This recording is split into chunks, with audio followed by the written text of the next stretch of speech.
Temanggung, Jawa Tengah, kisaran tahun 1960-an. Di era itulah, pasangan Minto Jayusman dan Sukarti menikah.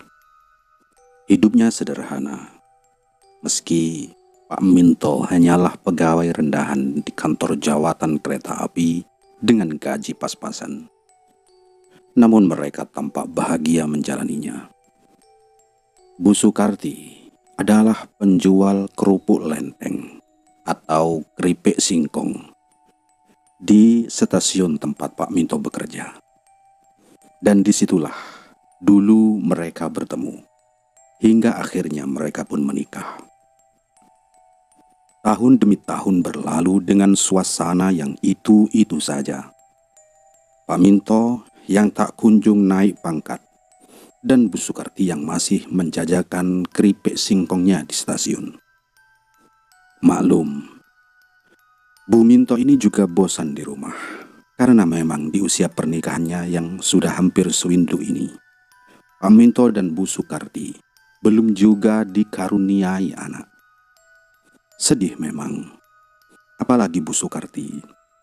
Sebagai seorang wanita, ia tentu menjadi pihak yang paling tertekan dan serba salah. Ia takut bila Pak Minto berpaling darinya. Tapi kenyataannya tidak. Pak Minto tetap setia dan sabar, hingga keadaan pun berubah. Tepatnya di tahun 1973, stasiun kereta api Temanggung resmi ditutup. Keadaan itu tentu merubah hidup Pak Minto dan Bu Sukarti. Pak Minto dipaksa berhenti dari pekerjaannya. Namun, untungnya dengan pesangon yang cukup lumayan. Sebenarnya, ada kesempatan Pak Minto untuk dipindah kerjakan, yaitu di Perpusda, perpustakaan daerah. Namun katanya, menurut Pak Minto, karena suasana politik pasca kejadian 65 atau Gestapo itu membuat Pak Minto tidak mendapatkan kesempatan itu. Akhirnya, berbekal pesangon dan tabungan dari pekerjaannya dahulu, Pak Minto dan Bu Sukarti mulai merintis bisnis berjualan sembako di pasar. Dengan tekad yang bulat, mereka sampai menjual rumahnya untuk membeli ruko di Pasar Rejo Amertani, pasar utama di kota Temanggung. Kita tinggal di ruko saja, Bu.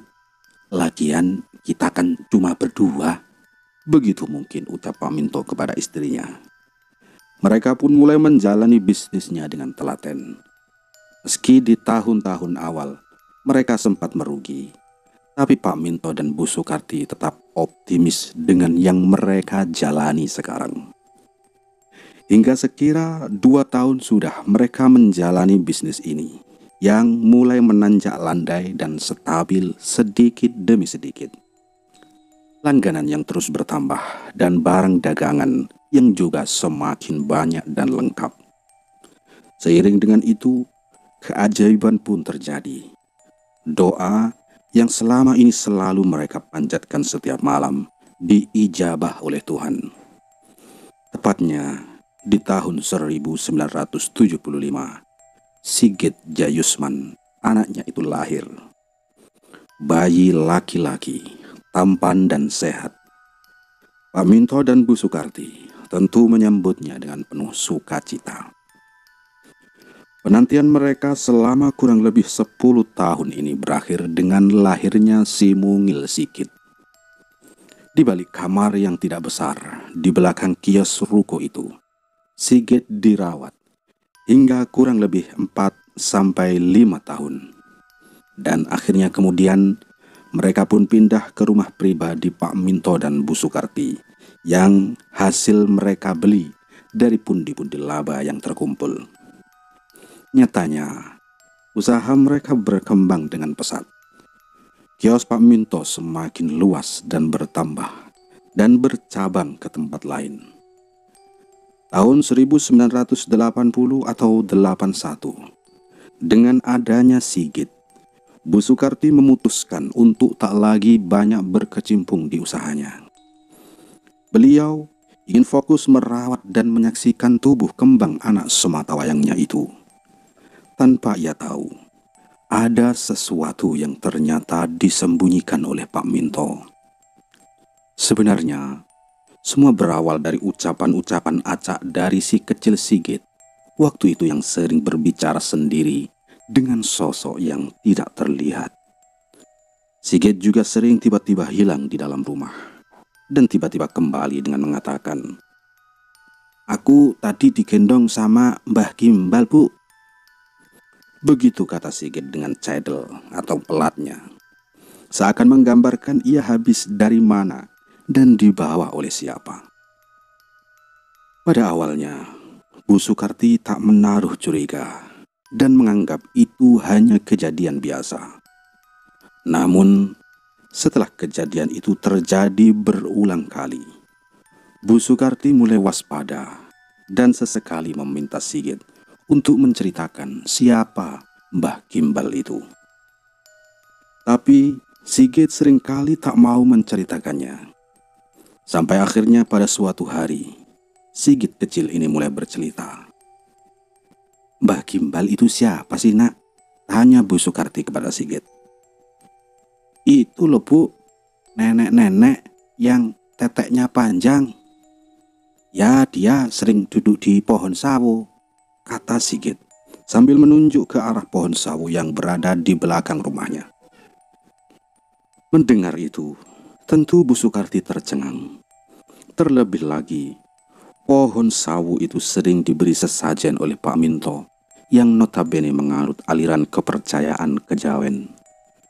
Pohon sawu itu memang wit gabuk atau pohon yang mandul dan tidak bisa berbuah meski sudah besar. Dan menurut kepercayaan kejawen kuno, pohon mandul itu diibaratkan sebagai perwujudan sebuah pengorbanan dan sering diberikan sesajen sebagai wujud penghormatan. Karena konon kemandulannya itu untuk menyuburkan pohon atau tanaman di sekitarnya. Dan memang benar, pohon dan tumbuhan di sekitar pohon sawu itu sangatlah subur. Seperti pohon durian, rambutan dan lain-lain terlihat subur dan selalu berbuah manis. Kita kembali ke cerita. Mengingat perkataan dari anaknya itu, Bu Sukarti tentu saja resah dan bertanya-tanya, siapakah Mbah Gimbal itu? Sosok yang menjadi alasan ketika Sigit tiba-tiba hilang di dalam rumah dan dideskripsikan oleh Sigit sendiri sebagai nenek tua berpayudara panjang. Apakah ia nyata atau hanya hayalan Sigit semata? Sebenarnya, kejanggalan ini sudah cukup buat Bu Sukarti untuk menceritakannya kepada Pak Minto suaminya. Namun, entah mengapa, Bu Sukarti selalu sungkan untuk menceritakan kejadian yang dikategorikan sebagai kejadian di luar nalar itu. Sampai akhirnya tiba di suatu sore di mana Sigit kembali menghilang. Kali ini, Bu Sukarti yang agaknya sudah mempunyai firasat langsung bergegas menuju ke belakang rumahnya. Ya, beliau menuju pohon sawu itu. Waktu itu hari sudah menjelang petang. Suasana sudah agak gelap. Dengan lentera kecil, ia berjalan mendekati pohon itu sambil memanggil-manggil nama anaknya. "Kit, Cikit, Kit," ucapnya pelan. Namun, sahutan yang terdengar justru bukanlah suara dari Sigit, melainkan suara desisan gaduh dan gesekan daun dari pohon sawo yang kini berada di depannya itu. Sebenarnya mulai timbul rasa takut di hati Bu Sukarti. Namun, ini masalah anaknya. Dengan perlahan, Bu Sukarti mulai menaikkan lenteranya, menerangi sisi atas pohon itu. Dan seketika ia terpaku kaku menatap apa yang di atas pohon itu. Di ranting yang tidak terlalu atas, terjulur kaki yang sudah keriput. Sosok itu tengah duduk berongkang kaki, seraya tertawa mendesis.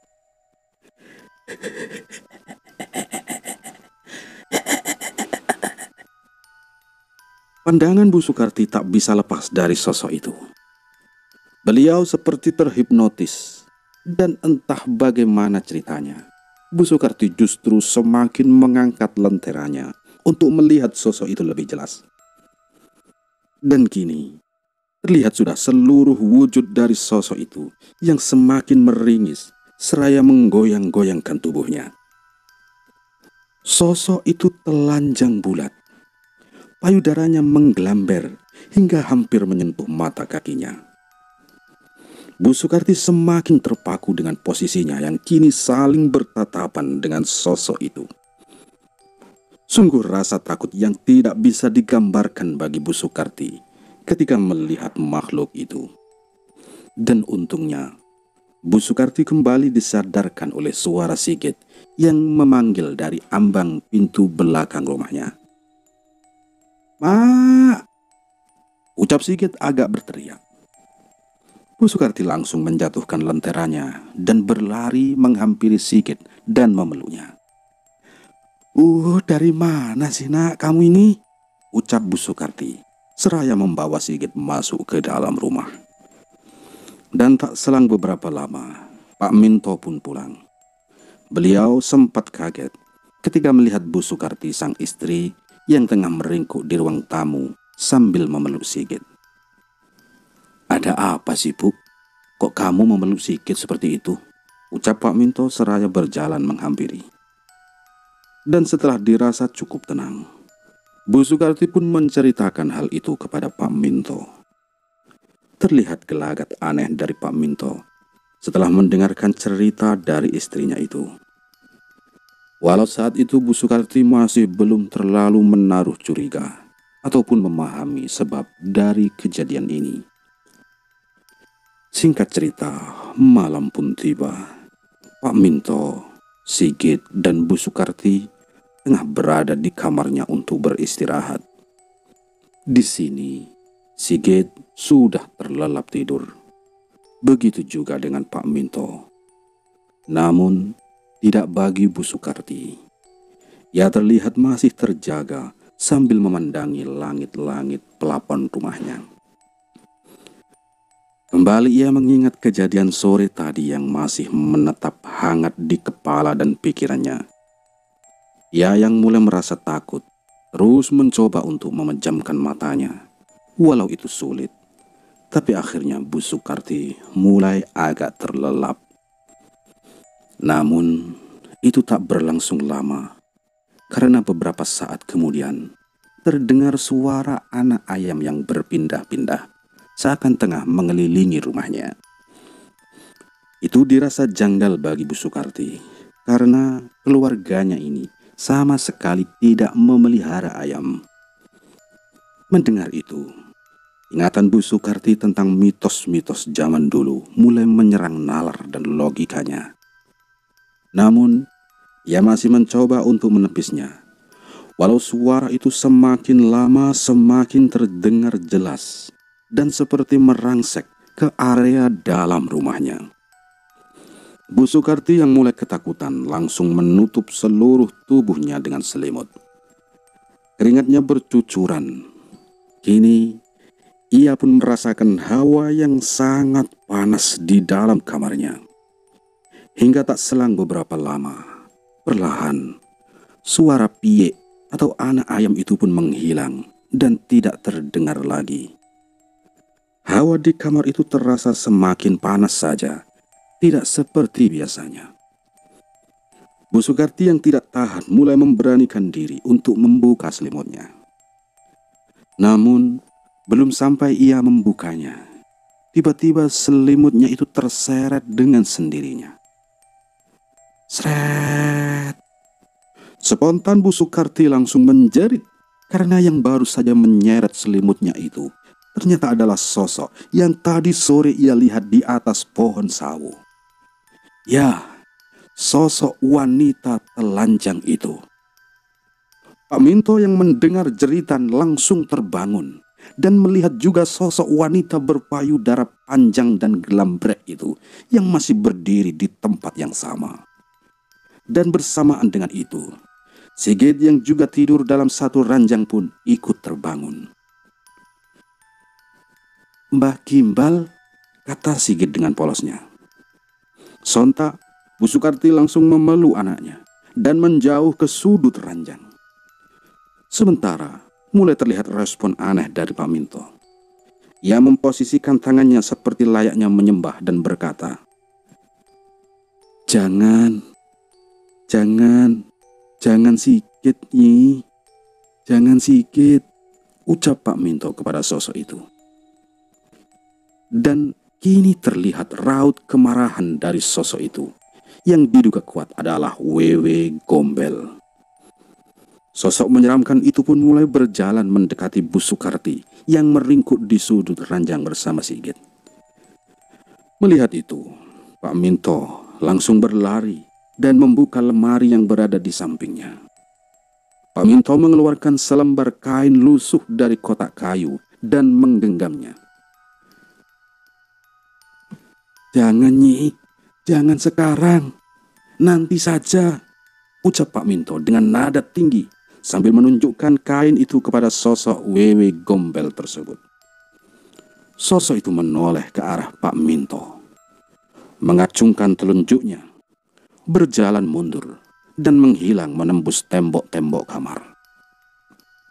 Bu Sukarti masih syok berat, tapi kecurigaannya kini tak terbendung setelah melihat dan mendengar gelagat suaminya tadi. Seketika ketakutannya berubah menjadi kemarahan.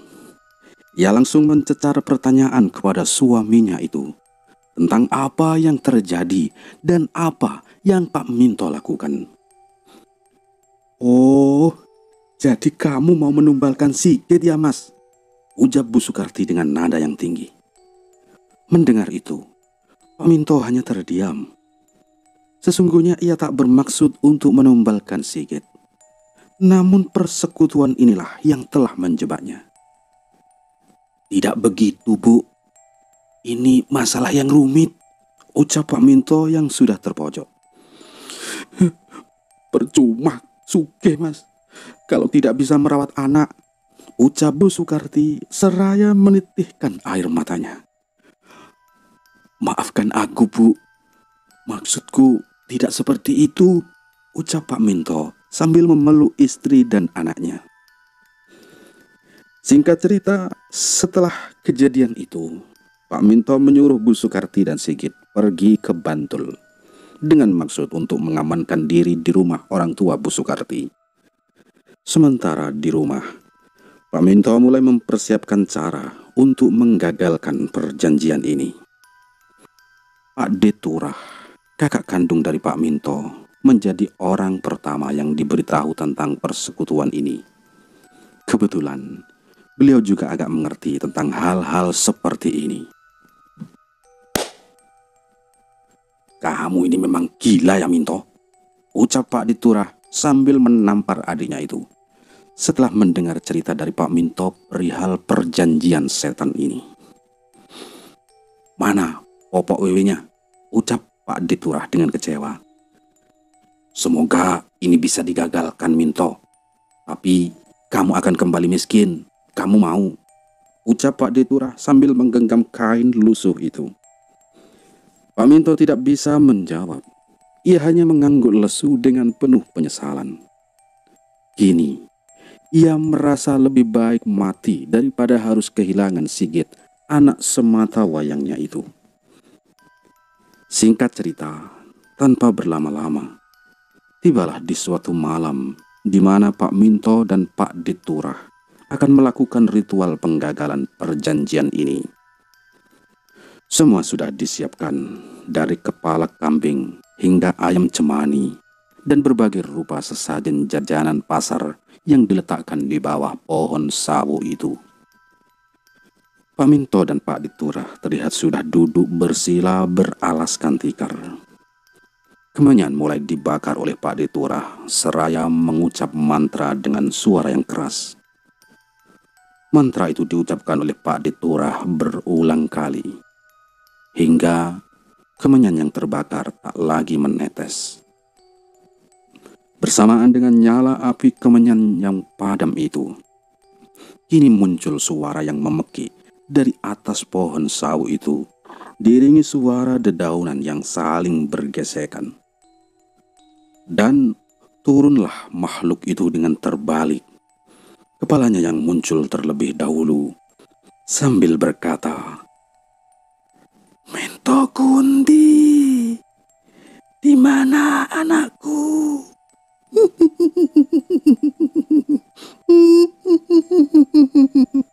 Ucap Wewe Gombel itu seraya turun dari atas pohon dan kini berdiri di hadapan Pak Diturah dan Pak Minto. "Sigit bukan anakmu," ucap Pak Turah memegang kain popok Wewe tersebut. "Kamu tidak boleh memiliki Sigit mulai sekarang," ucap Pak Diturah kepada sosok Wewe Gombel itu.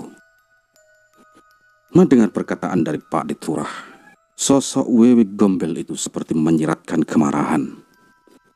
Sosok itu menggelinjang, bergetar tak beraturan, dan mengeluarkan suara tawa yang cukup memekakkan telinga Pak Diturah dan Pak Minto.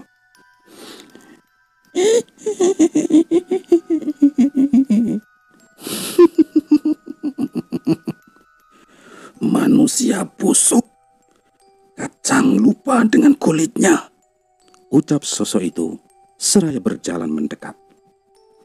Dengan sigap, Pak Minto langsung mendekatkan kain popok itu ke dekat bara dari tempat tadi kemenyan dibakar.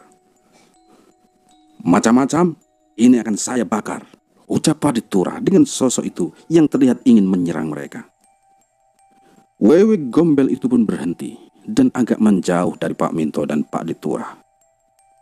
Hingga tanpa sengaja, ujung kain popok yang dipegang oleh Pak Diturah itu menyentuh bara dan sedikit terbakar. Sosok itu langsung menangis seperti kesakitan dan terbang menembus tembok karangan belakang rumah Pak Minto sambil berkata, "Lihat saja kamu, Minto," ucap sosok itu seraya terbang menghilang. Pak Minto terlihat mengusap wajahnya melihat makhluk itu pergi, seperti ada kelegaan dalam hatinya. Namun tidak bagi Pak Diturah yang merasa ritual ini belum sepenuhnya berhasil. "Mit ini hanya pergi, Minto. Suatu saat bisa kembali lagi ke sini," ucap Pak Diturah seraya memberikan kain popok itu kepada Pak Minto. Pak Diturah menyarankan untuk menebang pohon sawu itu dan tidak memperkenankan Sigit untuk kembali lagi ke rumah ini sampai ia berusia 17 tahun. Pak Minto pun menyanggupi saran dari kakaknya itu. Hingga hari pun berlalu. Pak Minto menjual salah satu kiosnya buat bekal kehidupan Sigit di Bantul untuk 10 hingga 12 tahun ke depan. Sementara Pak Minto tetap berada di rumah itu untuk mengurusi usahanya dan bolak-balik ke Bantul di setiap bulan atau setiap minggunya. Sigit dan Bu Sukarti ibunya kini hidup di Bantul di rumah neneknya, rumah orang tuanya Bu Sukarti, untuk sekitar 10 hingga 12 tahun ke depan. Yang jelas, hingga usianya menginjak 17 tahun atau sudah dewasa. Semua ini dilakukan atas saran dari Pak Diturah agar Sigit bisa aman dari sosok Wewe Gombel itu. Baru setelah dewasa, Sigit boleh kembali ke rumah ini karena konon Wewe Gombel tidak akan menginginkan Sigit lagi. Karena Wewe Gombel hanya suka dengan anak kecil. Tahun demi tahun berlalu tanpa cerita seram dari sosok Wewe Gombel itu. Usaha Pak Minto juga terlihat biasa saja, meski kini tak sebesar dulu. Di Bantul, Sigit mulai tumbuh dewasa dengan ingatan masa kecilnya yang sudah hilang. Ia tak tahu bahkan juga tak ingat tentang sosok Wewe Gombel yang dinamai olehnya sebagai Mbah Gimbal itu. Hingga akhirnya, sampailah ia di umur 17 tahun. Tepatnya mungkin sekitar tahun 1991 hingga 1992. Pak Minto dan Bu Sukarti yang sudah menua mulai sering ke rumah Temanggung. Ya, bersama Sigit tentunya, yang kini juga mulai tumbuh dewasa. Dan sekitar tahun 1994 hingga 1995, keluarga Pak Minto mulai benar-benar menetap di rumah itu lagi. Bersama Sigit yang sudah lulus sekolah. Ya, Sigit ini sedikit demi sedikit diajari oleh ayahnya untuk meneruskan usahanya. Ini kelak akan menjadi rumahmu, nak. Dan ini juga akan menjadi usahamu, ucap Pak Minto kepada Sigit di suatu sore. Sejak hari itu, kegiatan Sigit mulai berkutat di pasar, di toko sembako milik Pak Minto ayahnya. Tahun berlalu, Sigit mulai lihai menjalankan bisnis warisan orang tuanya itu. Sementara Pak Minto yang sudah mulai sakit-sakitan lebih sering berada di rumah bersama Bu Sukarti sang istri. Dan di toko sembako itulah Sigit bertemu dengan wanita cantik bernama Sari. Wanita masa depannya.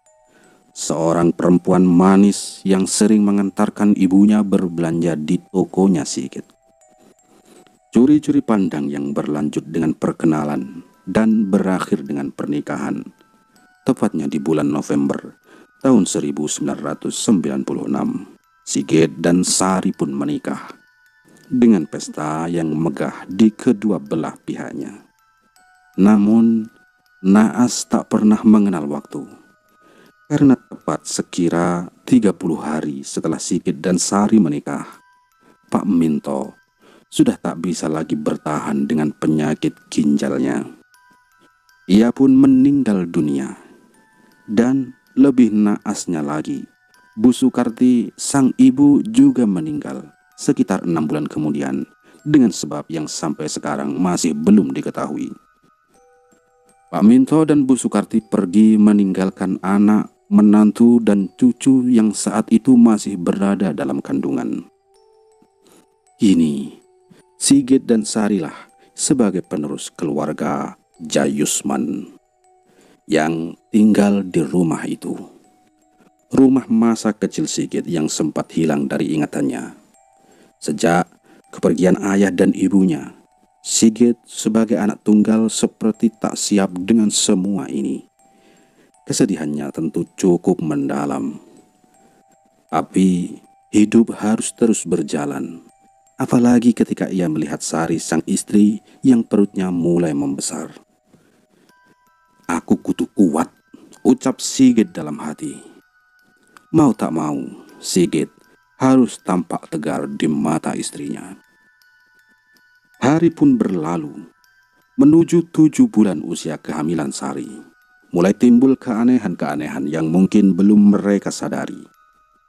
Contohnya, Sari yang sering ngidam kuliner-kuliner yang sedikit tak lazim, seperti sate dan empedu ular kobra, rica-rica anjing, sate biawak, rujak mengkudu, dan lain sebagainya. Sigit yang sempat heran, akhirnya hanya bisa menuruti saja kemauan istrinya itu. Hingga seiring waktu berlalu, keanehan demi keanehan mulai nampak semakin mencolok. Pernah di suatu malam, Sigit mempergoki istrinya yang tidur sambil berjalan. Ia coba ikuti saja dari belakang, karena konon pantang membangunkan orang yang sedang tidur sambil berjalan. Sigit ikuti langkah demi langkah, hingga Sari berhenti di depan sebuah lemari yang berada di kamar mendiang ayah dan ibunya itu. Kamar itu memang kini kosong. Tapi yang Sigit heran di situ, seperti ada seseorang yang berbicara dengan Sari. Suaranya seperti berada di balik lemari mendiang ayahnya itu.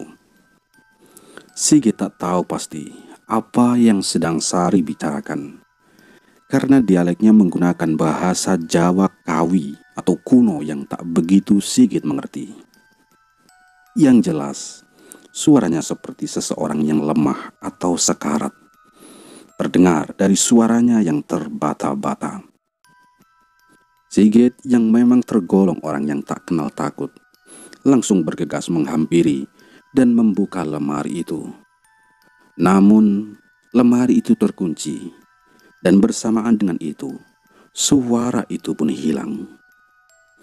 Sigit menuntun Sari kembali ke tempat tidurnya dengan penuh tanya yang langsung ia tepis. Satu keanehan lagi yang paling kerap terjadi adalah Sari yang selalu harus duduk di pekarangan belakang rumahnya saat sore hari menjelang maghrib sambil tersenyum aneh, seraya mengelus perutnya.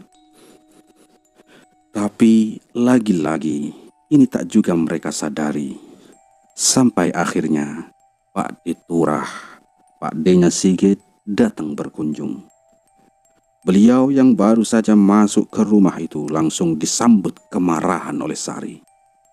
Ini jelas tak masuk akal karena mereka jarang bertemu. Sigit yang agaknya malu dengan Pak Diturah tentu langsung memarahi istrinya. Namun, sang istri merasa tak bisa mengendalikan amarahnya ketika melihat wajah Pak Diturah. Yang jelas, Sari juga tak mau melakukan itu.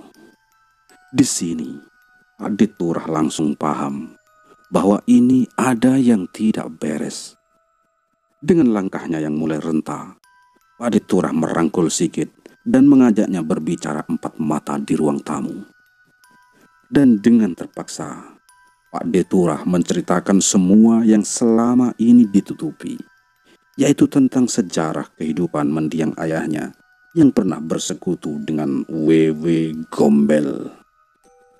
Beliau juga menceritakan alasan kenapa masa kecil Sigit tidak dibesarkan di rumah ini.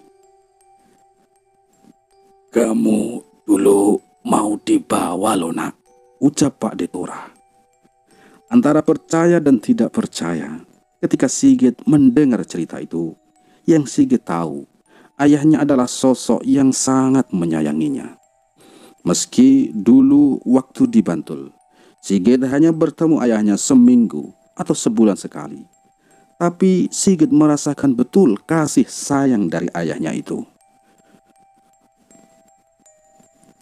"Saya ingat betul Pak D, ayah itu pasti bawa mainan ketika pulang ke Bantul," ucap Sigit dengan mata yang mulai berkaca-kaca. Yo, Pak D cuma khawatir kalau anakmu itu diincar," ucap Pak Diturah kepada Sigit waktu itu. "Lah terus gimana ini Pak D baiknya?" jawab Sigit. Sudah, nanti Pak D urusi ya. Semoga saja Pak D ini masih kuat," kata Pak Diturah. Pak Diturah pun menyuruh Sigit untuk membuka lemari mendiang ayahnya itu. Karena kuncinya tak juga ditemukan, akhirnya Sigit membuka lemari itu secara paksa. Didampingi oleh Pak Diturah, Sigit mengambil kotak kayu yang dimaksud, membawanya ke pekarangan belakang, lalu membukanya. "Sudah, peganglah kain itu," ucap Pak Diturah menyuruh Sigit. Tercium aroma minyak melati dari kain lusuh itu yang kini Sigit genggam dengan agak gemetar. Bersamaan dengan itu, Pak Diturah pun mengatakan bahwa kini semua berada di bawah kendali Sigit. "Git, kamu itu orang yang urung dijadikan tumbal. Jadi Wewe Gombel itu pasti lebih nurut sama kamu," ucap Pak Diturah kepada Sigit di sore itu. Sementara Sigit hanya terdiam kebingungan. Ia tentu tak tahu harus bagaimana. Pesan Pak Diturah hanya sebatas meminta Sigit untuk waspada Dan jangan pernah takut bila suatu saat sosok Wewe Gombel itu muncul di hadapannya.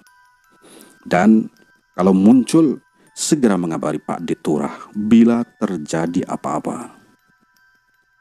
Kemudian, keesokan harinya, sebut saja Mbah Pi. Beliau dukun beranak yang rutin memeriksa kehamilan Sari. Dari awal, beliau nampaknya tahu ada sesuatu yang mengancam. Tapi mungkin karena beliau sungkan dan merasa ini sudah di luar ilmu dan kendalinya, Mbah Pi hanya meminta Sari untuk tidak keluar rumah pada sore atau malam hari. Sampai akhirnya hari pun berlalu menuju kelahiran anak Sigit dan Sari, tepatnya di bulan Juli 1997. Waktu itu hampir tengah malam. Sari merasakan kesakitan yang luar biasa pada perutnya. Sigit yang panik buru-buru membangunkan Margono, salah satu karyawan tokonya yang memang sudah disiapkan menginap di rumah Sigit untuk membantu kelahiran ini. Margono bergegas menuju rumah Mbah Pi, dukun beranak yang memang jaraknya tak terlalu jauh dari desa tempat Sigit tinggal. Sementara Sigit tengah menyiapkan air hangat di dapur, seraya bolak-balik ke kamar untuk memeriksa istrinya yang sudah nampak kesakitan. Dan bersamaan dengan itu, mulai terjadi suatu keanehan, yaitu terdengarnya suara piye anak ayam yang seperti mengelilingi rumahnya. Dari awal, Sigit sudah menyadari suara itu. Namun, kepanikannya saat ini tentu saja membuat Sigit tidak mempedulikannya. Air hangat sudah siap dan dibawa ke kamarnya. Sigit kini duduk di samping Sari seraya menggenggam tangannya. Ditemani suara anak piye atau anak ayam yang mulai terdengar merangsek masuk ke dalam rumah. "Anak ayam siapa itu, Mas?" tanya Sari sambil meringis kesakitan. "Sudah, nggak apa-apa, Dek. Sebentar lagi Mbah Pi datang," jawab Sigit yang sudah mulai terlihat kalut. Intuisinya seperti mengetahui ada sesuatu yang mengancam. Dan segera ia mengambil kain popok wewe yang ia simpan di laci samping ranjangnya. Sigit menggenggam kain lusuh itu seraya berdoa dengan penuh kekhawatiran. Dan tak selang beberapa lama kemudian, Mbah Pi pun datang bersama Margono dan Ratna, anaknya yang kebetulan adalah bidan di desa sebelah. Di sini, tampaknya Mbah Pi ini tahu akan ada kesulitan yang akan terjadi nanti. Sari dibantu Mbah Pi dan Ratna saling berjibaku untuk kelahiran si jabang bayi, dengan Sigit yang tentu masih berada di samping Sari untuk menguatkan istrinya itu. Sementara Margono yang menunggu di depan kamar mulai bosan karena setelah 2 jam berlalu, anak dari juragannya itu belum lahir juga. Untuk membunuh kebosanannya, ia mulai menyalakan sebatang rokok dan berjalan menyusuri setiap ruangan di rumah majikannya itu. Sampai ketika ia berada di suatu ruangan, dari kejauhan ia melihat sosok yang sedang duduk di atas kursi goyang milik mendiang Pak Minto yang berada di ruang tengah. Margono terdiam, menerawang di tengah suasana ruangan yang agak gelap itu. Suara krenyitan kursi yang bergoyang itu seketika menyadarkannya untuk segera menjauh. Riet, riet, riet, riet, riet, riet. Dengan gugup, Margono berbalik badan dan kembali menunggu di luar kamar Sigit majikannya itu, sambil memikirkan siapa yang tengah duduk di kursi goyang itu. "Pasti itu Demit," ucapnya pelan seiring bulu romanya yang kini berdiri. Namun, seketika rasa itu teralihkan setelah beberapa saat kemudian ada suara bayi yang menangis. Akhirnya, setelah perjuangan selama beberapa jam, bayi itu lahir dengan selamat. berjenis kelamin laki-laki, gemuk dan tampan. Haru biru suasana di dalam kamar itu. Tali pusar telah diputus dan dimasukkan ke dalam kendi yang sudah disiapkan oleh Sigit jauh-jauh hari. Kini, bayi mungil itu sudah nampak tenang di pelukan Sari sang ibu. Alhamdulillah, jabang bayi ini sehat, Dok. Lengkap, juga selamat, ucap Mbah Pi. Mana sapu lidi, cabai, dan bawangnya, Nak Sigit, ucap Mbah Pi kembali. Segera Sigit langsung keluar mengambil apa yang diminta oleh Mbah Pi. Karena memang hal itu juga sudah disiapkan oleh Sigit sebelum kelahiran anaknya itu. Mas Mar, tolong ambilkan sapu lidi dan cabai yang sudah kujadikan satu dalam plastik di rak dapur ya, ucap Sigit saat keluar dari kamar menyuruh Margono untuk mengambil itu. Bergegas Margono berjalan menuju dapur. Namun, lagi-lagi langkahnya dibuat terhenti oleh penglihatannya akan sesuatu, yaitu seseorang yang tengah berdiri di pinggir jendela ruangan dapur itu. Ia yang belum sampai di ambang pintu memutuskan untuk berhenti sejenak dan meyakinkan apakah apa yang dilihatnya itu benar, karena memang suasana yang minim penerangan. Berkali-kali Margono mengusap matanya, namun memang benar, sosok itu masih ada saja di situ. Sosok itu berdiri di dekat bungkusan yang harusnya ia ambil. Sementara di ruangan lain, Sigit terdengar berkali-kali memanggilnya dan berkata, apakah Margono sudah menemukan bungkusan itu? Ketemu nggak, Mas? Itu ada di rak dapur, teriak Sigit. Nggih, Mas, ya ini sudah ketemu, jawab Margono dengan agak gugup. Asam kecut, umpat Margono pelan sambil berlari ke dapur dan mengambil bungkusan beserta sapu lidi yang berada di dekat sosok itu, seraya memalingkan pandangannya dan kembali berlari keluar menghampiri Sigit. Ini, Mas, ucap Margono sambil memberikan bungkusan itu dengan nafas yang sedikit terengah-engah. Kamu itu kenapa sih, Mas Mar? Tanya Sigit yang melihat gelagat aneh dari Margono. Ndak apa-apa, Mas, jawab Margono menutupinya. Singkat cerita, di dalam kamar, Mbah Pi pun merangkai sapu lidi itu dengan tusukan-tusukan cabai merah, bawang merah, dan bawang putih. Kemudian meletakkannya di dekat si jabang bayi. Tak lupa, Mbah Pi juga berpesan kepada Sigit untuk segera menguburkan ari-ari dari bayinya itu paling lambat besok malam. Singkat cerita, keesokan harinya Pak D Turah datang. Pak D, silakan masuk, Pak D, ucap Sigit menyambut kedatangan Pak D-nya itu. Dan mereka pun berbincang sewajarnya perihal kelahiran si jabang bayi. Sudah dikasih nama, Kit? Tanya Pak D Turah. Saya masih bingung, Pak D. Apa Pak D ada usul? Jawab Sigit. Hingga tak selang beberapa lama, Sari pun datang ke ruang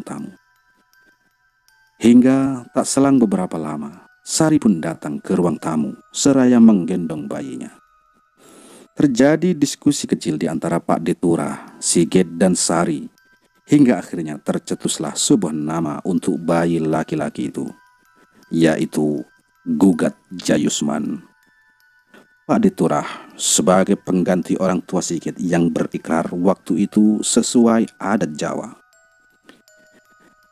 Tak wei jeneng si jabang bayi lanang iki Gugat Jayusman, muga dadi bocah sing bekti, gangsar rejekine lan migunani gawe nusa lan bangsane, ucap Pak D Turah sambil memegang kepala si jabang bayi yang tengah berada di dalam pelukan Sari. Kegiatan pun berlanjut ke penguburan ari-arinya si Gugat.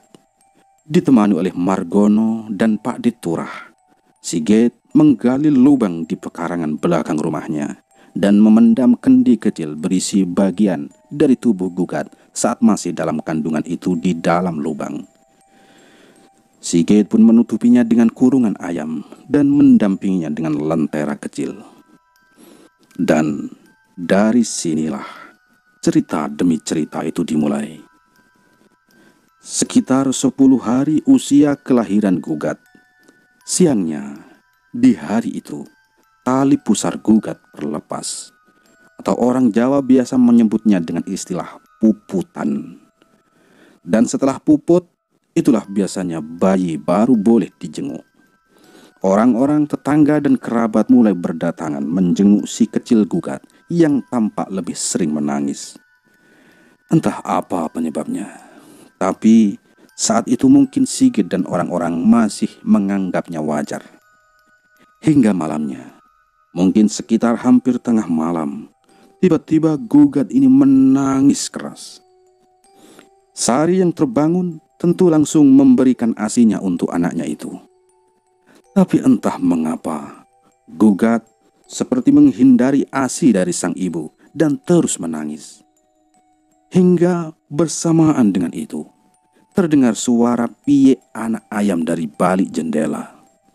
Sari mendengar dengan jelas suara itu, meski sedikit tersamarkan oleh suara tangisan Gugat. Sigit yang juga terbangun setelah itu, kini tampak saling pandang dengan istrinya. Dan betapa anehnya ketika kini suara piye anak ayam itu berubah menjadi nyanyian. Dengan suara wanita tua yang serak dan parau, namun bernada jelas. Jelas sekali dari balik jendela. Tak lelo, lelo, lelo, ledong, cap menengo, bocah kang bagus, anakku sing bagus rupane, yen nangis ndak ilang baguse.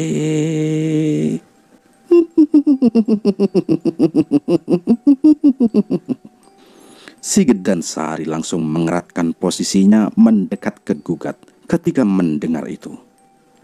Namun anehnya, Gugat perlahan mulai berhenti menangis dan mau menerima ASI dari sang ibu. Sementara suara nyanyian itu masih terdengar seperti berjalan masuk ke dalam rumah dan kemudian menghilang. Gugat kini tampak sudah terlelap. Sementara kini Sigit dan Sari hanya bisa terdiam. Tak tahu apa yang harus mereka bicarakan setelah kejadian aneh yang baru saja mereka alami itu. Dan bersamaan dengan itu, Sari yang terus memandangi jendela, ia melihat temaram api yang sepertinya berasal dari pekarangan belakang rumahnya. Sigit yang kini menyadari itu langsung memeriksa dari balik jendela. Dan betapa terkejutnya ketika ia melihat kurungan ayam yang menutupi kuburan ari-ari itu terbakar. Sepertinya ada sesuatu yang menjatuhkan lentera di sampingnya. Buru-buru Sigit keluar dan menghampirinya, bermaksud untuk memadamkan api itu. Ia yang berjalan mendekat kini tampak berhenti, karena di antara api yang membakar, tampak ada seseorang yang duduk berjongkok. Sigit takut, tapi ia ingat pesan Pak Diturah bahwa ia harus berani. Sigit mulai berjalan mendekat. "Hei, siapa kamu?" teriak Sigit kepada sosok itu yang kini tampak menoleh ke arahnya. Sosok itu terlihat seperti tengah memakan sesuatu.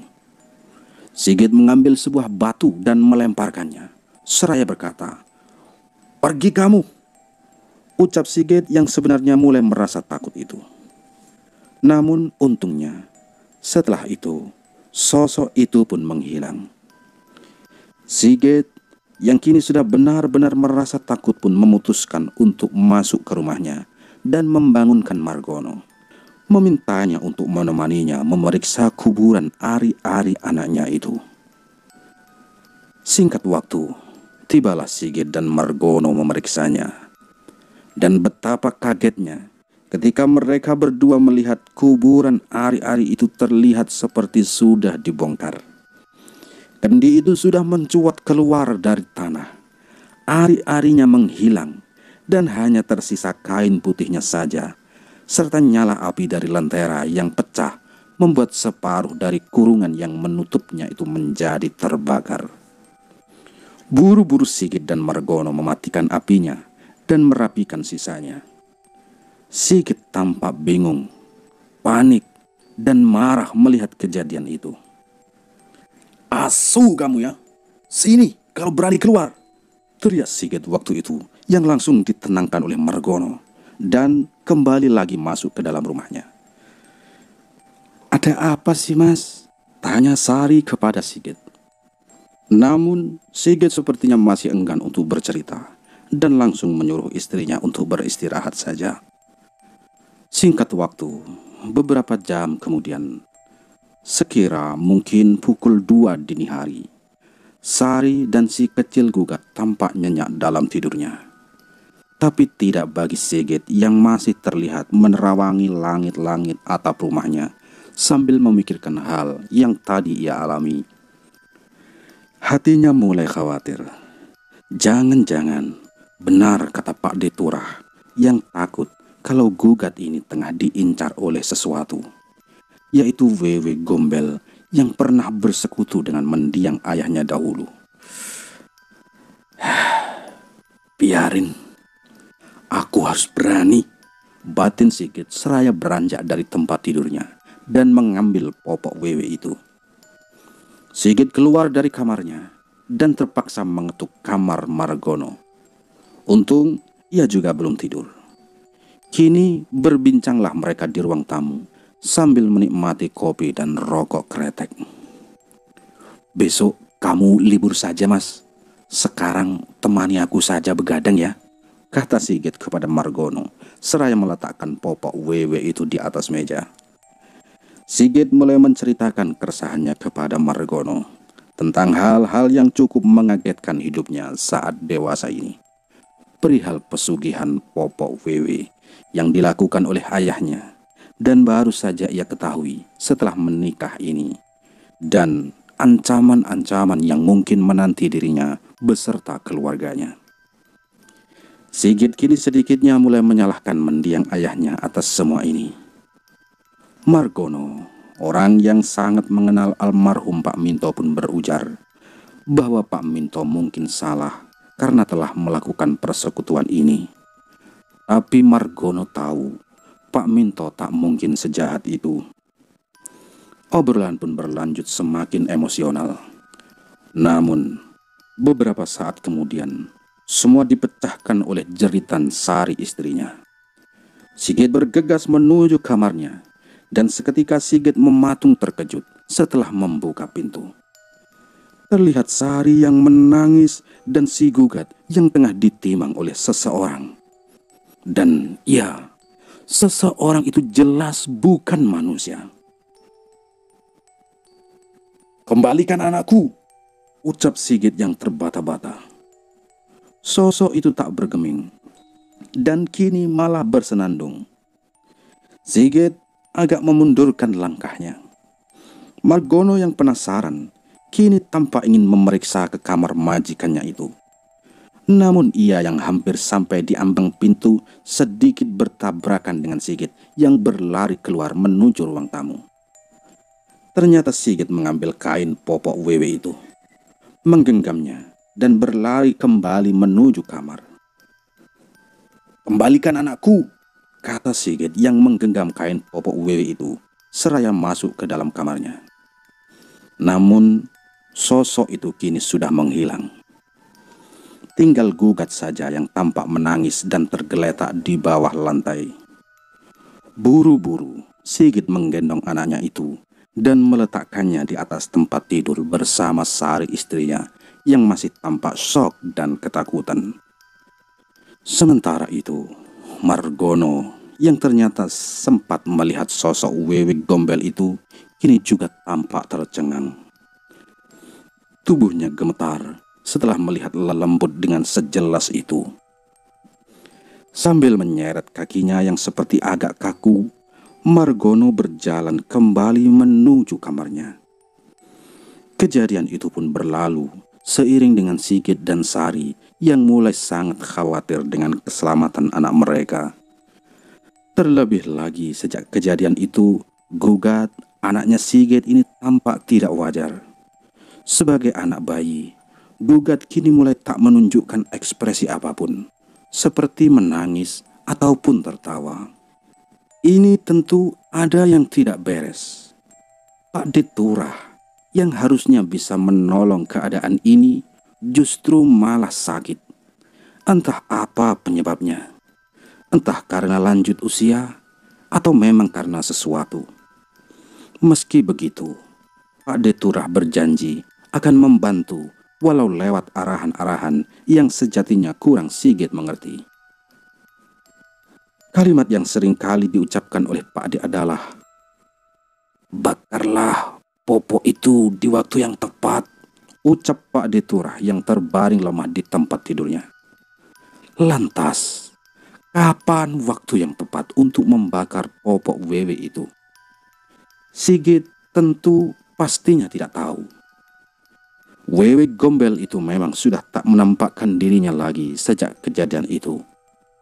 Tapi entah mengapa, Sigit seperti masih merasakan hawa kehadirannya, terutama saat ia berada di dalam rumah. Sigit pun gusar, tampak seperti orang yang hampir gila. Setiap malam ia pasti selalu menggenggam popok Wewe itu, berharap ia menemukan waktu yang tepat untuk membakarnya. Seringkali Sigit terlihat mengelilingi setiap sudut rumahnya untuk mencari Wewe Gombel itu. Rasa takutnya sudah hilang, berubah menjadi rasa amarah dan khawatir tentang keadaan anaknya yang tak juga berubah sejak kejadian itu. "Ambillah aku, jangan anakku," seringkali dia mengucapkan itu di dalam hati. Sejak kejadian itu, setiap hari memang selalu menjadi hari yang melelahkan bagi Sigit. Tak terkecuali hari ini.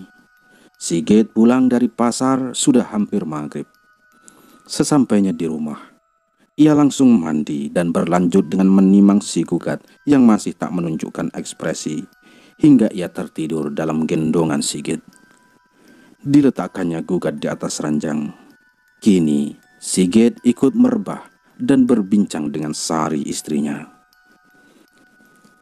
"Tadi Gugat tertawa, Mas. Ya bisa nangis lagi," ucap Sari dengan ekspresi muka yang justru tampak tak senang. "Hah? Beneran, Dek?" jawab Sigit yang sedikit terperanjat dari tempat tidurnya. Sigit sempat senang mendengar kabar dari istrinya bahwa Gugat sudah bisa menunjukkan ekspresi lagi. Tapi ternyata tak seperti yang Sigit harapkan. Sari pun bercerita, jadi tadi siang setelah ia dari kamar mandi, dari luar kamarnya ia mendengar suara Gugat tertawa-tawa. Sari yang terburu-buru masuk pun benar melihat Gugat yang tengah riang, seperti ada seseorang yang mengajaknya bercanda. Kalau istilah Jawanya adalah ngeliling. Sari tentu senang melihat anaknya sudah kembali mempunyai ekspresi. Buru-buru Sari menggendongnya dengan hati yang gembira. Gugat juga masih tertawa-tawa ketika berada di gendongan ibunya itu. Namun ternyata itu tak berlangsung lama karena tiba-tiba tawanya berhenti, bersamaan dengan keluarnya cairan hitam dari mulutnya. Sari tentu kaget, dan kini Gugat pun menangis. Keluarlah Sari dari rumahnya dengan panik dan mencoba untuk meminta bantuan kepada tetangganya. Namun sepertinya waktunya tidak tepat, karena ia hidup di kalangan yang kebanyakan petani. Jadi mungkin di jam-jam itu adalah jam di mana semua orang pergi berladang. Sembari menunggu bantuan yang ternyata tak kunjung datang, akhirnya Sari pun menenangkan Gugat dengan seadanya. Dan untungnya itu berhasil. Gugat pun tenang, terdiam, dan kembali tidur di gendongan sang ibu. Tapi itu tentu tak cukup membuat Sari merasa tenang. Di depan rumahnya, berulang kali ia mengusap-usap kepala anaknya itu dengan muka cemas dan mata yang berkaca-kaca. Dan tiba-tiba, "Ini milikku," kata seseorang yang entah siapa itu, membisik keras di telinga Sari. Sari tentu terkejut mendengar itu. Ia menoleh ke kanan dan ke kiri, namun ia tak menemukan siapapun. Dengan ketakutan, Sari segera masuk kembali ke dalam rumahnya dan tak keluar lagi hingga Sigit sang suami ini pun pulang. Sigit yang tadinya sempat gembira mendengar awalan cerita dari sang istri, sekarang tak menunjukkan ekspresi itu. Rautnya kini sedih dan dengan berkaca-kaca, Sigit meminta maaf pada istrinya itu. "Maafkan ya, Dek, membuatmu ikut terseret dalam keadaan ini," ucap Sigit kepada Sari. "Gak apa-apa, Mas. Tidak ada yang salah. Yang penting sekarang, bagaimana caranya ini kita keluar dari masalah."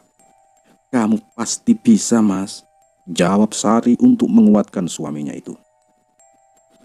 Tak selang beberapa lama, Gugat pun terbangun. Tidak menangis, hanya matanya saja yang sesekali melirik ke arah Sigit dan Sari.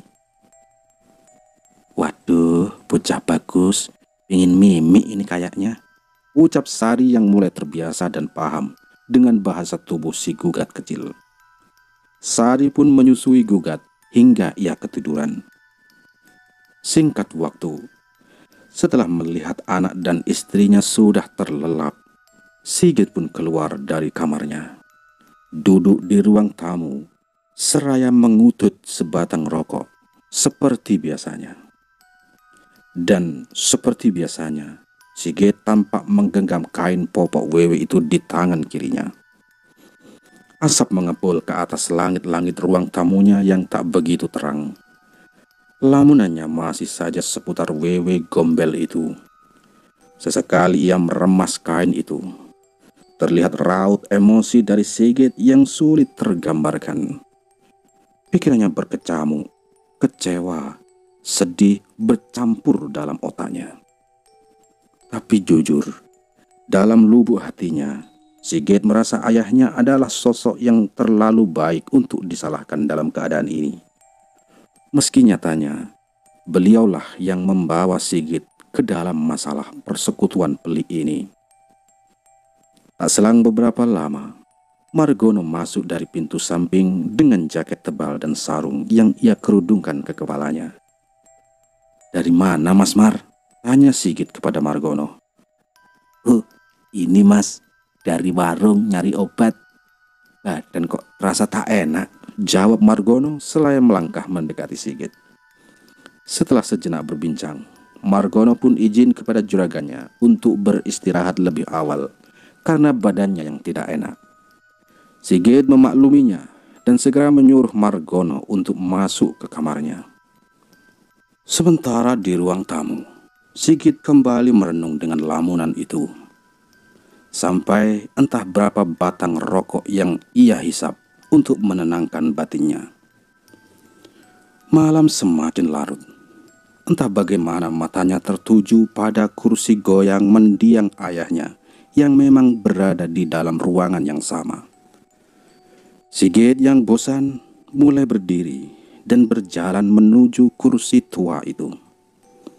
Ia duduk dan kembali melanjutkan lamunannya.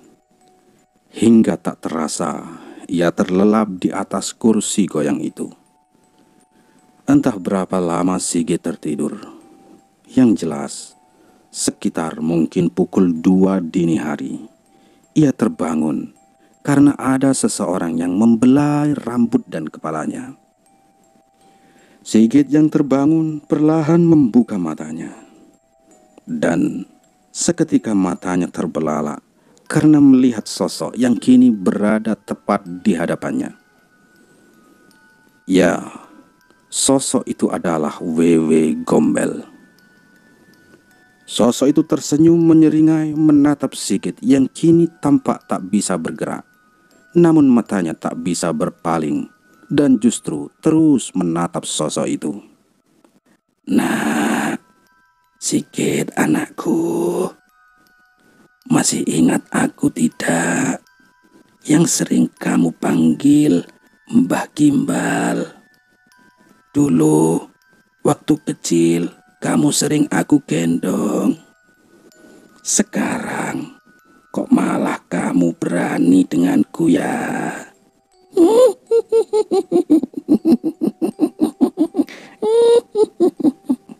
Kata sosok Wewe Gombel itu dengan suara parau, dengan kepalanya yang kini mendekat di depan muka Sigit.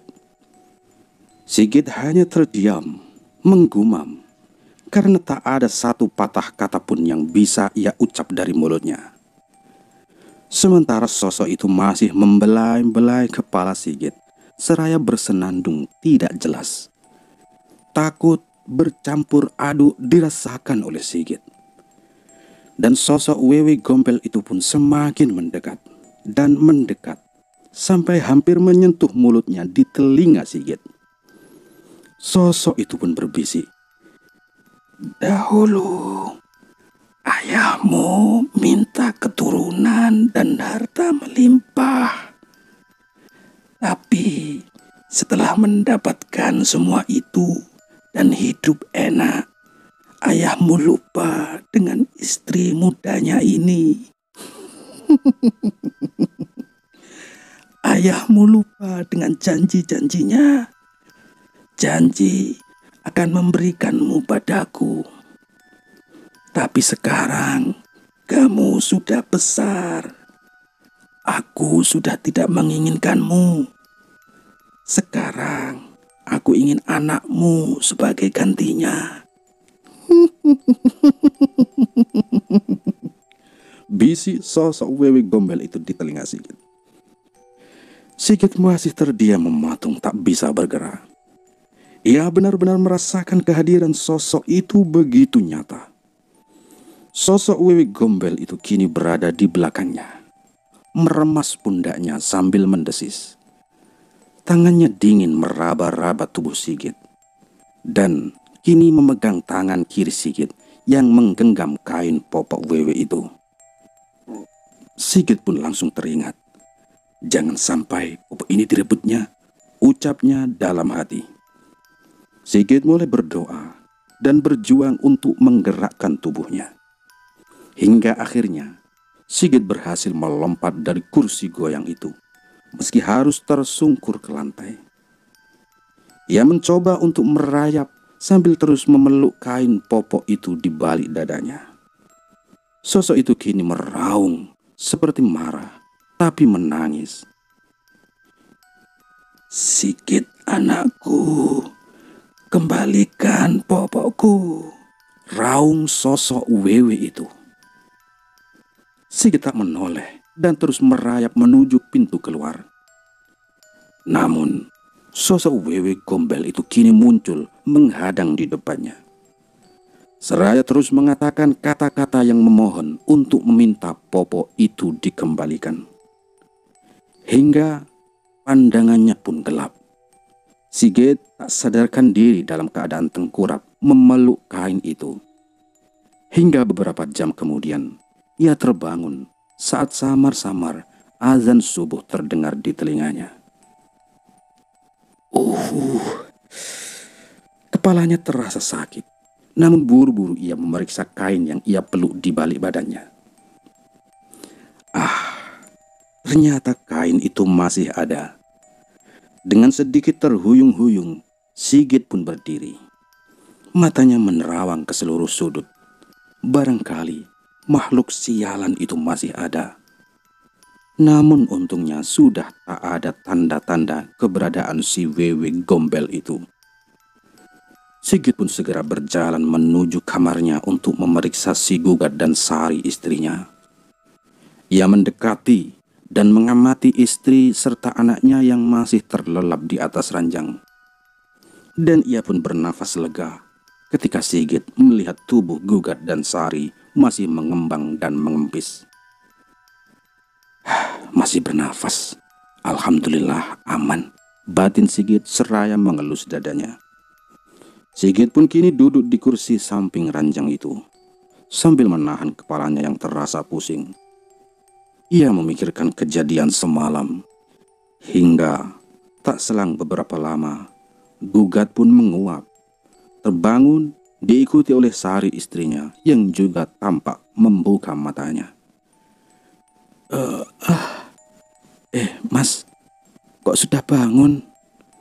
Aku semalam nyenyak benar tidurnya ya, ucap Sari seraya meraih Gugat ke pangkuannya. Hingga mentari pun menjelang, terdengar Margono yang mengetuk pintu kamar Sigit, berpamitan untuk berangkat ke toko terlebih dahulu. Loh, Mas Margono sudah enakan toh badannya? Tanya Sigit yang ingat kalau semalam Margono tidak enak badan. Margono pun menjawab kalau sekarang badannya sudah segar kembali.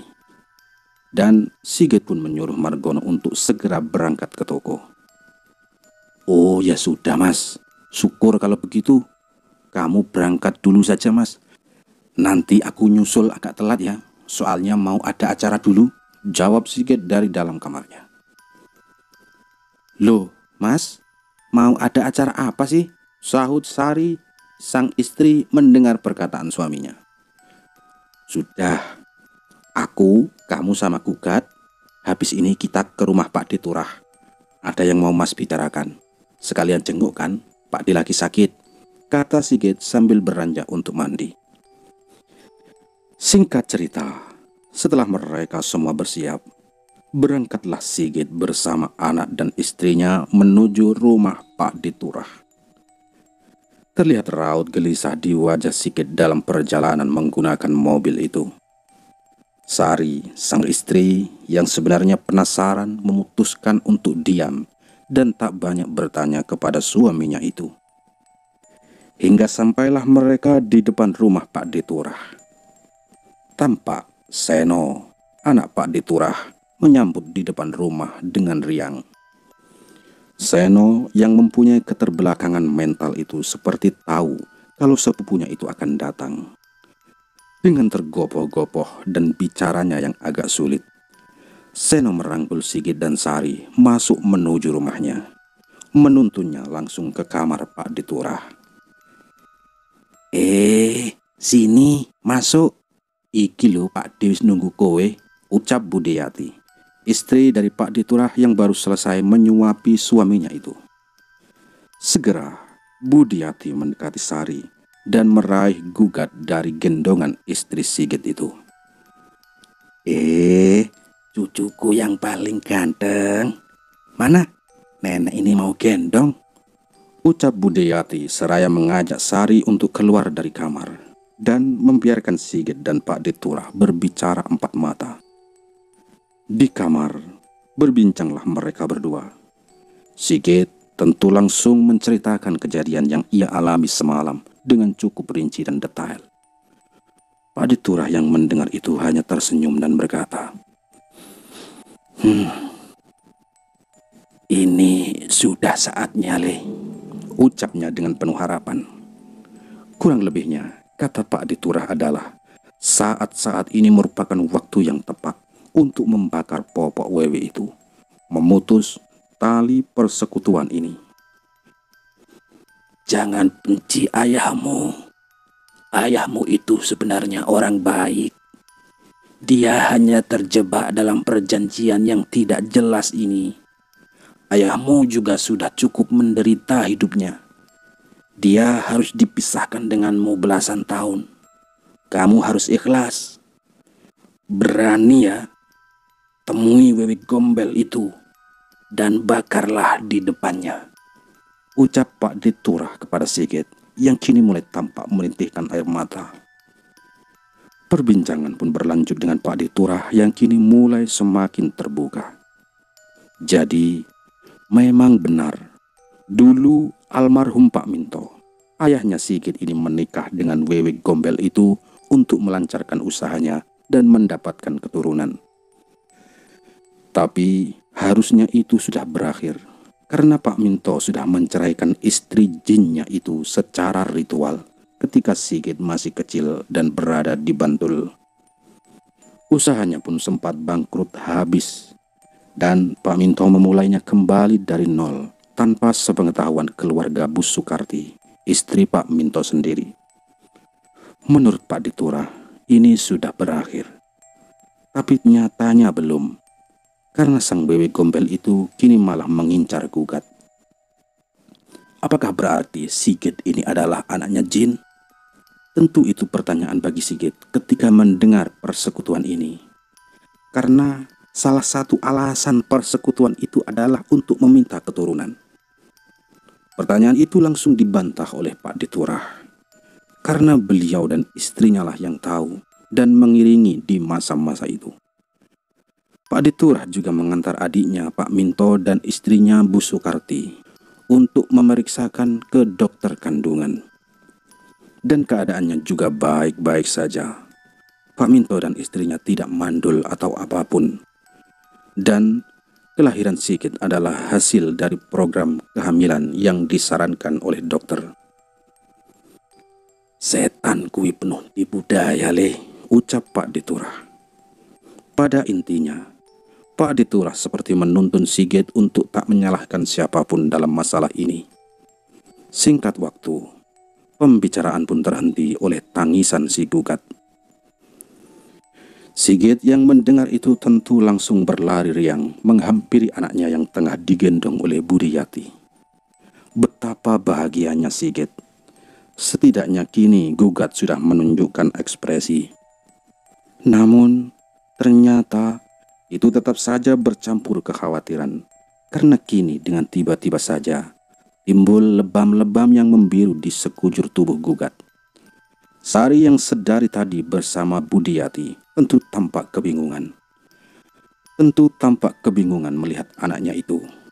Dan Budiyati pun berkata, "Malam ini kamu dan gugat tidur di sini saja.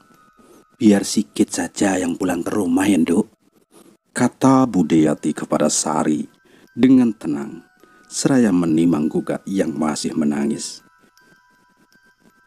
"Ini kenapa, Bude?" ucap Sigit yang mempertanyakan keadaan anaknya itu. "Sudah, tidak apa-apa. Kamu segera berangkat kerja saja. Terus, nanti kalau kamu sudah pulang ke rumah, jangan lupa pesannya Pak D. Istri dan anakmu biar tidur di sini dulu saja ya," kata Budiyati kepada Sigit. Singkat cerita, pulanglah Sigit dari rumah Pak D-nya itu dan langsung berangkat menuju tokonya.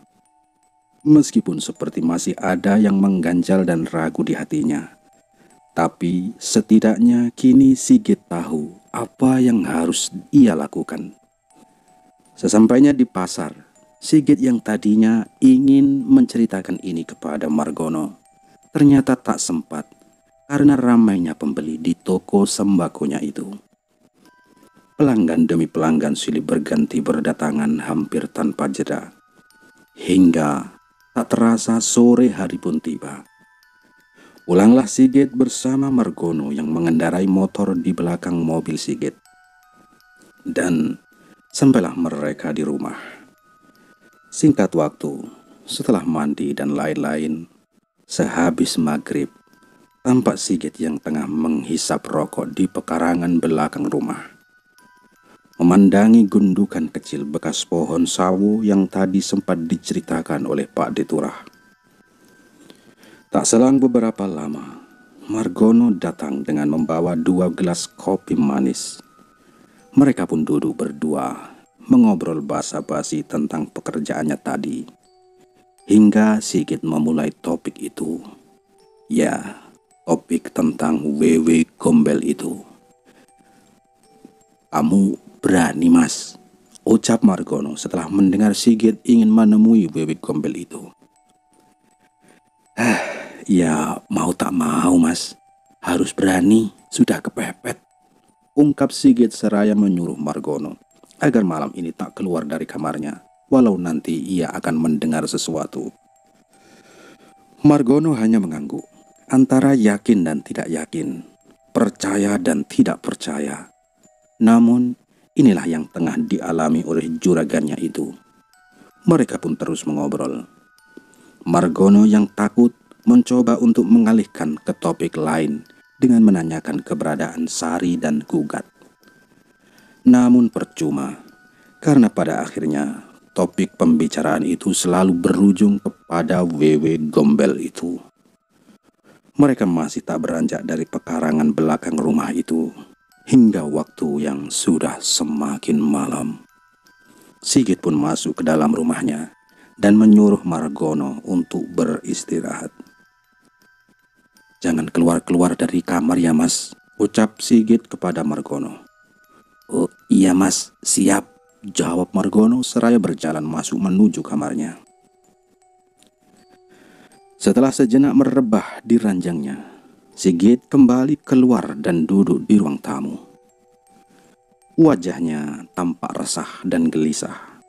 Jujur, dalam hati ia sangat takut bila harus bertemu dengan Wewe Gombel itu.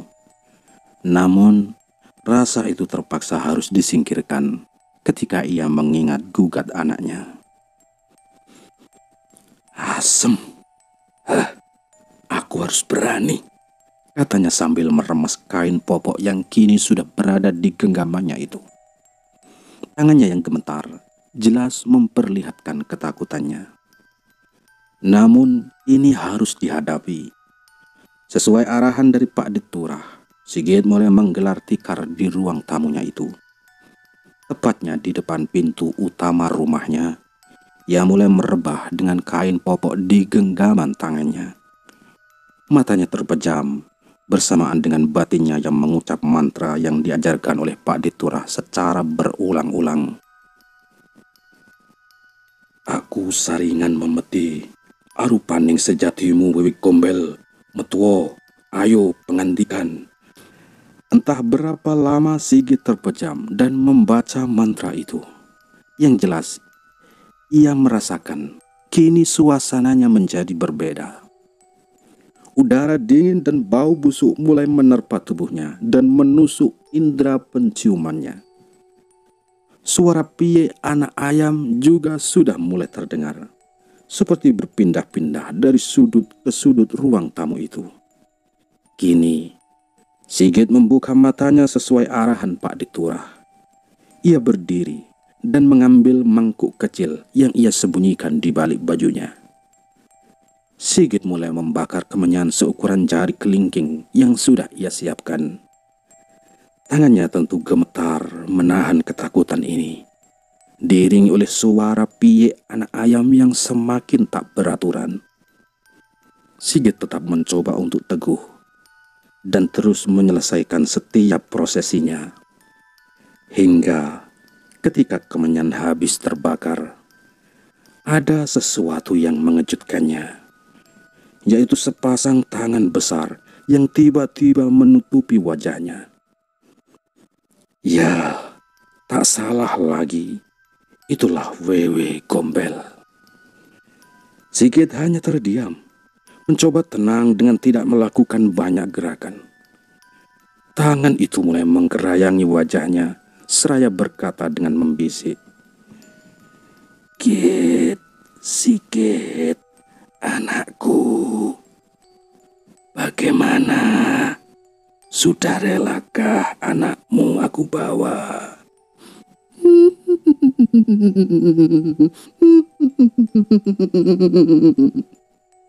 Suara itu muncul tepat di samping telinga Sigit. Sejenak, suasana menjadi hening. Sigit juga tak lagi merasakan ada yang menggerayangi wajahnya lagi. Namun, kini terdengar suara langkah kaki yang diseret, seperti berjalan mengelilinginya. Sigit sama sekali tak berani membuka matanya. Dengan gemetar, ia mengacungkan kain dan korek api yang ia genggam di masing-masing tangannya. Dengan gugup dan terbata-bata, Sigit pun berkata, "Raiso, anakku adalah anakku. Kamu tidak bisa mengambilnya. Sekarang hadapilah aku," ucap Sigit sambil perlahan ia membuka matanya.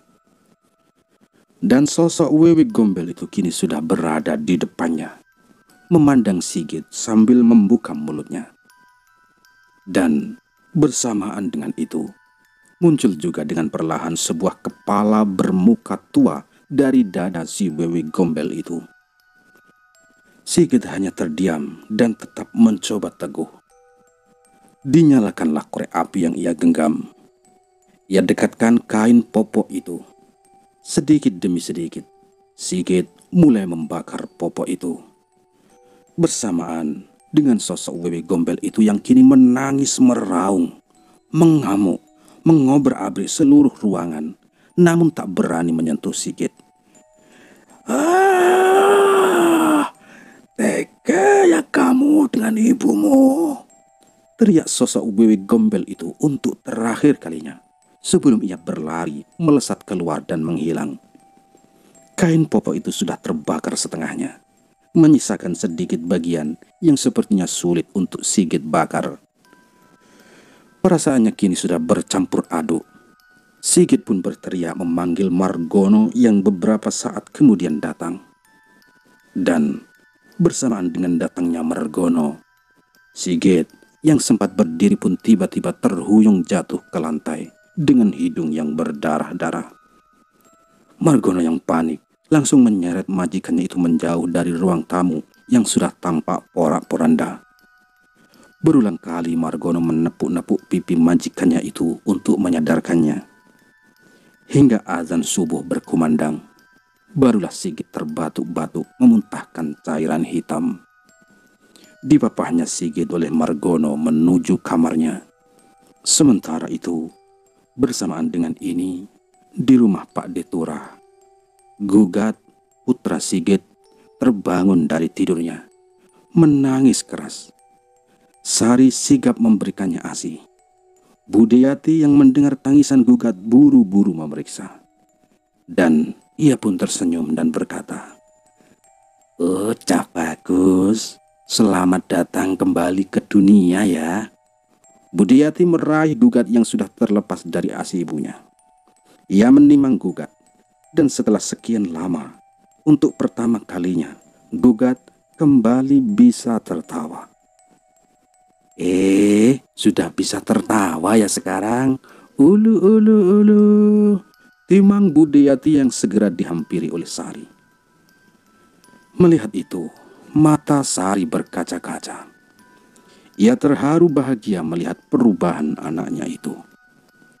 Tak selang beberapa lama, Sigit datang bersama dengan Margono. Wajahnya yang kusut seketika berubah menjadi gembira ketika dari luar rumah Pak Detura, Sigit mendengar suara bayi yang tertawa. Seno, sepupunya juga tampak berlari menghampiri Sigit dan memeluknya. Meski dengan bahasa yang sulit dimengerti Sigit, Sigit pun tahu bahwa Seno ikut bahagia atas semua ini. Atas kemenangan Sigit melawan Wewe Gombel itu. Waktu pun berlalu, tahun pun berganti. Gugat tumbuh selayaknya anak kecil pada umumnya. Pintar, riang, dan sedikit nakal. Hingga dia itu bisa menceritakan kisahnya ini, Gugat sudah tumbuh dewasa, kurang lebih berusia 25 tahun. Ia baru saja lulus dari kuliahnya di salah satu universitas negeri di Semarang dan tengah menata hidupnya ke depan. Begitu juga dengan Sigit yang sampai sekarang masih menjalankan usahanya berjualan sembako di pasar. Gugat yang awalnya tak tahu menahu tentang cerita itu, akhirnya diberitahu. Respon awalnya mungkin sedikit syok, namun Gugat tak berubah. Ia tetap bangga menyandang marga Jayusman. Marga dari kakeknya yang tak pernah ia temui seumur hidupnya, yaitu kakeknya yang bernama Minto Jayusman.